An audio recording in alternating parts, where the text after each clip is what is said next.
Recently, I made a video that was over 3 hours long, having anything and everything to do with 16th century blackwork embroidery. What needles were used, how to dress a slate frame, what is a slate frame, what thread did they use, where to find the patterns. And so, since that was a very long video, over 3 hours, I did have chapters in it, but to make it easier, I have split that video into multiple videos, and here's one of those videos now. But before we get started, hello, my name is Lynn Fairchild, and welcome to my channel.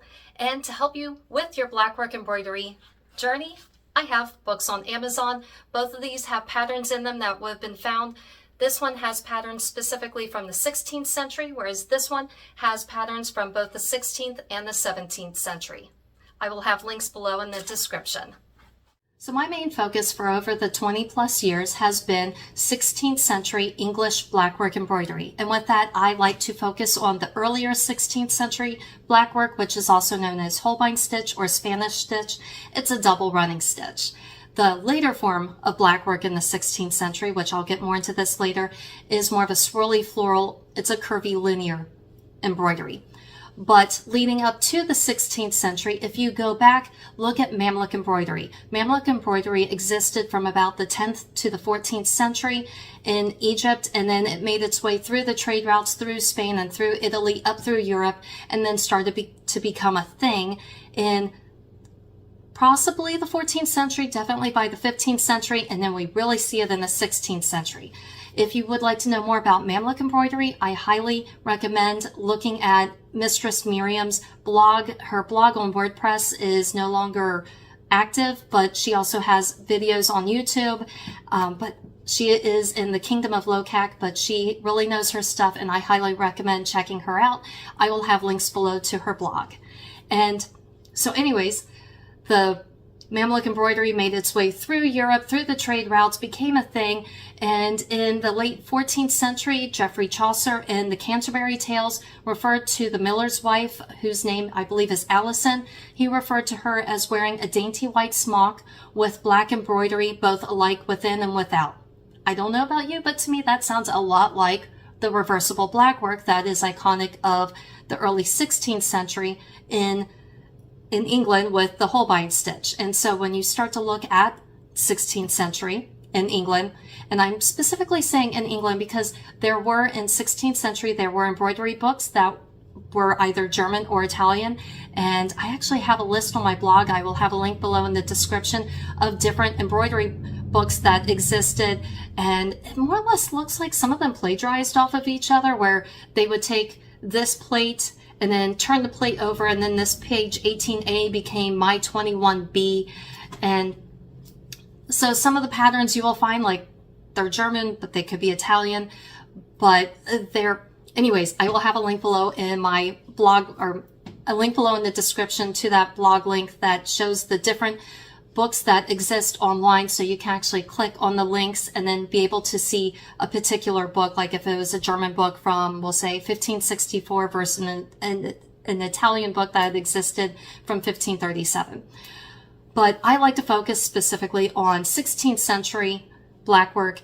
And so when you start to look at 16th century English blackwork, with that, the main thing is Holbein stitch. It was also known as Spanish stitch, and that was known as Spanish stitch because Catherine of Aragon, the first wife of Henry VIII, and he's the famous king with 6 wives, divorced, beheaded, died, divorced, beheaded, survived. Catherine of Aragon was a Spanish princess. She originally married Henry's older brother, Arthur. Arthur died a few months after their marriage. Fast forward, I think it was about 6 years or so, and then Henry and Catherine got married, and she made blackwork embroidery popular in England.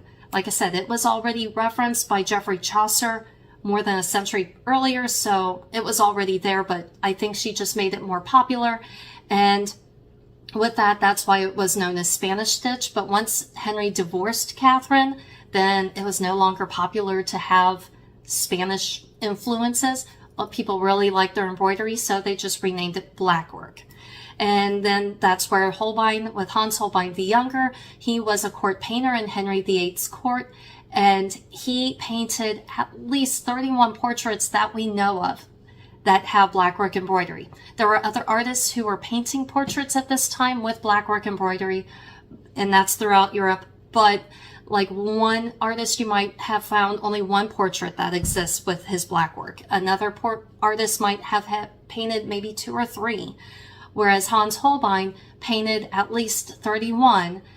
Some of the paintings still exist where we don't have the sketches, or we have the sketches, but the paintings were lost either mainly due to fire, to war. Some of them just probably were painted over at some point, because there are examples of that as well. And I have videos on my blog or on my YouTube channel discussing the different Holbein sketches and paintings and where to find what embroidery pattern. But from that, we know that the geometric patterns were very popular in the 1520s and in the 1530s. However, by the 1540s, that's where the geometric shape starts to give way to the curvy linear. So geometric, imagine a counted stitch. You are doing a double running stitch. So you have 2 threads, one going in, out, in, out, in, out, and out to the very end. So if I'm doing like say a collar or a cuff, I'm going from one side all the way to the other, and now I've got a bunch of dashed lines. And then on the return journey, I'm going to take my other thread and go all the way back and fill in all those dashed lines. So now I have what looks like a reversible pattern on both the front and the back side.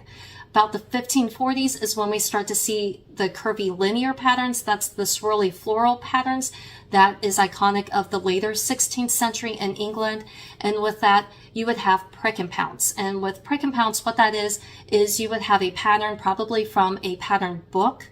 And then you would sit there and poke holes in the pattern, lay the pattern down on your fabric, and then take charcoal powder and brush it over top. And so then when you lift up the paper, you can move the paper around on the fabric and then do the charcoal pattern. So when you lift it all up, you have little dots, and then you could take ink and trace the dots, connect the dots, and then create a pattern onto the linen fabric, and then they would just embroider over that. And with that, they would use black ink. However, there are a couple of examples at the Victoria and Albert Museum that show blue ink, but when talking with a lady at Pensick who was doing some painting at the Craftsperson's Green at Pensick for Mid-Realm Royal, it probably was originally black that faded to blue, which makes sense because if I've got black lines and I'm embroidering over, if I'm tracing over with embroidery, black on black, it's easier to hide the black ink if I'm embroidering black over it. But if I've got blue ink with black silk thread, then the blue might show. So it makes sense that the blue was probably originally black. But so what they would do, the charcoal powder, like I said, you put that on through the dots, lift up the paper, you've got dots, then you take ink and you connect the dots. Now you've got a pattern traced onto the fabric, and now you just do the embroidery over it. This is where some patterns that we have that actually examples that exist at the Victoria and Albert Museum, I will have some links below in the description so you can go check them out. But some of this swirly floral blackwork was reversible, and then some of it wasn't. Most of it, it's because of depends on which stitch you were using for that particular embroidery. You see, the earlier form in 16th century was a double running stitch. And so that's, like I said, where you go, what I said earlier with how you go in, out, in, out, in, out.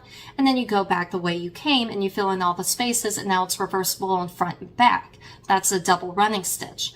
In the later forms of the blackwork in England, you will find stem stitch, seed stitch. There are various types of stitches, and depending on the type of embroidery stitch you're doing, some of them can be, and this is where you have to get very meticulous on how you do your embroidery, but some of them can be reversible and then others not. And so to me, that's very fascinating that, and also it depends on what you were embroidering. If I was doing embroidery for sleeves, for example, it doesn't really matter if my sleeve is reversible or not, unless I need it for the cuffs, because there is a particular smock, I think it's from circa about 1575, 1585, where you can see the embroidery goes all the way down, but then the cuffs flip back, and so it is reversible on the cuffs. I don't know about the rest of the sleeve. The museum doesn't provide the underneath side of the sleeve, but you can see the side of the cuffs where the museum even says that the cuffs are reversible. With the Blackwork embroidery that exists in Hans Holbein the Younger's portraits, some of them you can zoom in and be able to see the intricate details and recreate the patterns from the portrait. I've already done this, and I will have videos on my YouTube channel that have that in there, as well as having pictures with the patterns on my embroidery blog. The German and Italian books that I mentioned earlier also have patterns, and the neat thing is, in those pattern books, not only do they have patterns for the geometric patterns, but they also have patterns for the curvy linear patterns that were iconic in the later 16th century in England. And so depending on which type of pattern you would like to embroider, you can either do the counted stitch on the linen, or you could trace a curvy floral pattern onto your fabric and then be able to embroider over that pattern. One interesting tidbit to know, earlier when I mentioned the blue ink that exists on some of the examples at the Victoria and Albert Museum, and the reason why we see the blue ink is because the English used a lot more iron in their thread for making it black. And the thing is, that's helped to erode the threads over time. So you can still see holes in the fabric where the embroidery was. You can now see because the thread has eroded. And so you can see some of the threads for some of the embroidery, but then on other parts of that same piece, we just see the blue ink where they had originally had the embroidery. Whereas Spanish, if you use Spanish thread, they didn't use as much coal to or iron to make the thread black, and so it hasn't eroded. And so if they were using Spanish silk thread, well, that thread is still intact today on a lot of embroidered pieces at museums.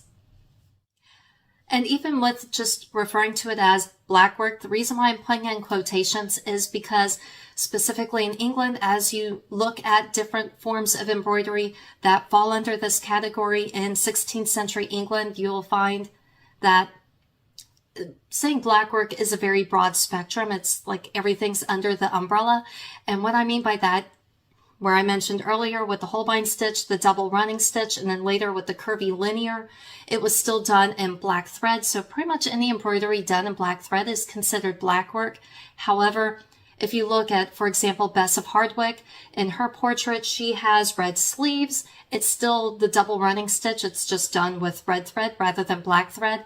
But then later on, the same type of swirly floral patterns that are iconic of the later form of blackwork were done in color. And so you can find, for example, you might find a jacket at a museum that is done in the same type of stem stitch and seed stitch and the various forms of stitches that they would create the curvy linear or swirly floral patterns, but they might have reds or blues or greens in it and not just black. As it was, this type of embroidery was popular in England till about 1630, when it finally just started to fade away and no longer became fashionable, other than finding this type of embroidery in various samplers.